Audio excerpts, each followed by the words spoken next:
ہم بھی کتنے نادان ہیں، زانیوں کے ساتھ بیٹھ کر اپنی بہن بیٹیوں کی عزت کی فکر رکھتے ہیں،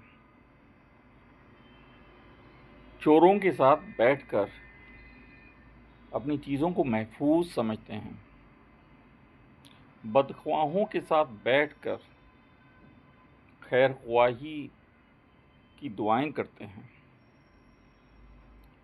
اور حاسدین کے ساتھ بیٹھ کر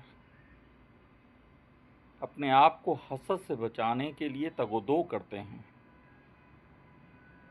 جب کوئی زانی آپ کا دوست ہوگا اور وہ اپنے قصے آپ کو سناتا ہے،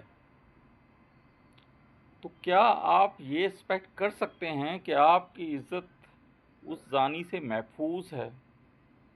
وہ آپ کی عزت پر حملہ نہیں کرے گا، اور کوئی وہ جو لوگوں کے لیے بدخواہی رکھتا ہو، کیا آپ اسے ایکسپیکٹ کرتے ہیں کہ وہ آپ کا خیر خواہ ہوگا؟